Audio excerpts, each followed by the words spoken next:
In today's video, I've got the 5 least regretted college majors where when you get that sweet piece of paper that's also very expensive, you're not going to regret it. And starting off with number 5, this is the one that I actually got. I got a doctorate in it, and that is a health-related degree. So the way they did the survey is they asked people if they would get the same degree again, and health came in at 67% of people saying yes. So this is actually what I majored in. I got a doctorate in pharmacy, and there are some things I regret about the way I did it, but overall, I was relatively happy with my choice. Now, these days, I think there would be better choices, but back in 2012, when I was choosing my degree, that was actually a really good one. So I would probably be the 67% that would choose the same major again. Right, so I came from a pretty poor background where when I chose my college degree, I had to be very practical about it because not only was I taking care of myself, but I was also taking care of my dad, right? I wasn't some trust fund baby or some privileged upper class person. And looking back, one of the main things that motivated my choice was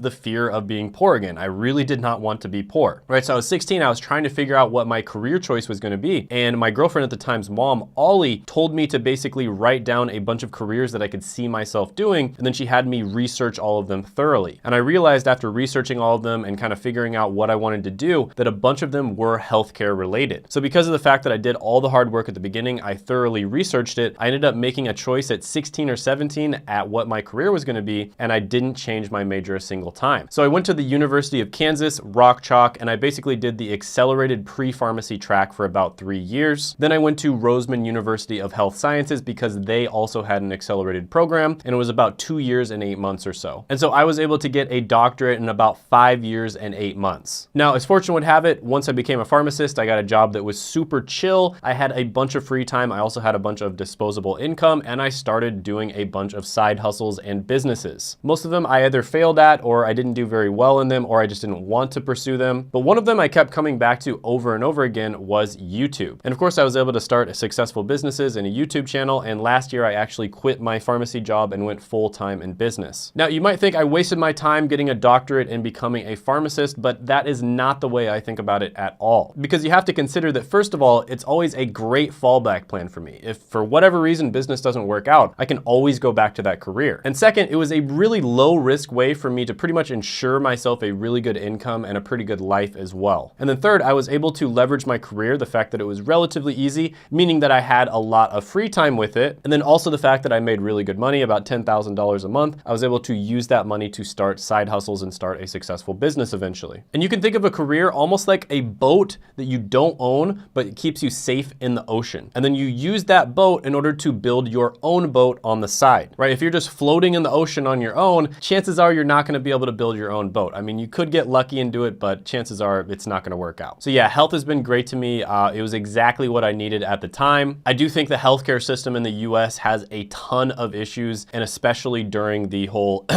situation, it got really crazy. But with that being said, overall, it was a good choice. There's definitely more pros than there are cons. Next one on the list is very similar to health. It's a specific type of health, and that is going to be a nursing degree at about 69% of people saying that they would get the same degree again. So I had a friend back in Washington who was a photographer, and their significant other was actually a travel nurse. And this person was kind of gone like most of the year. And the crazy thing is this travel nurse was actually making about $500,000 a year. Now, this isn't typical, of course, but the fact that there's a massive shortage in nurses, especially ones in certain specialties. And that basically means that you could make incredibly good money, especially if you choose the right specialization. And I think more than money, healthcare jobs in general give you a deeper sense of meaning because you are truly and directly helping people, right? Somebody comes in, they're having a lot of issues with their health. You help them. In some cases, you are going to be saving their life. And then you get to see them walk out of the hospital and they're all good to go. That is extremely rewarding to be able to help people who are in one of the toughest situations of their entire life. But unfortunately, as a garbage man, you don't necessarily get to see the fruits of your labors, right? You know that you're keeping the streets clean and everything, but you don't necessarily get to see how you're directly helping people. Whereas in healthcare, you're directly helping people through a very tough situation that they're having, and you're getting to see that in real time, right? And this is why you guys watch my channel, because I tell you to go where the opportunity is, right? I help you choose a career where not only are you gonna get paid really well, but you're also gonna be happy with the career because it's gonna give you a sense of meaning, right? Most of the career advice out there is absolutely terrible because it just tells you to follow your passion. And in reality, by just simply blindly trying to follow your passion, you're gonna end up in a career that you absolutely hate. But if you follow the advice that I lay out on this channel, it's going to help you actually actually bring value to society and have a meaningful career that you can be proud of, and therefore, in the long run, you will be happier. Now, on top of all the other things I said, healthcare jobs are also relatively easy to get. You do have to get an education or a certification in some cases, but once you've got that, the healthcare jobs are relatively easy to get. And they're also extremely stable. And by stable, I mean these are probably the most stable types of jobs that you could possibly get. I mean, think about it. If it was the end of the world, like an apocalyptic situation, there would still be doctors and nurses taking care of people, right? So if you're somebody who's really worried about stability like I was, healthcare jobs are really good to look into. All right, so next one on the list is engineering at about 71% of people who would do the same exact degree again. And engineering is one that scores really high pretty much no matter what number you're looking at. Whether you're looking at the money, the demand, the unemployment rate, how regretted it is, the male to female ratio, etc. So I think one thing that's great about engineering is it's one of the purest forms of practical problem solving. So engineers use science and mathematics in such a way that it solves real world problems that people are having right now. So something like physics, for instance, is awesome. And I remember watching this documentary on Netflix about these physicists who are basically figuring out what happens inside of a black hole, basically just using data that's collected outside of the black hole. And they made this ridiculously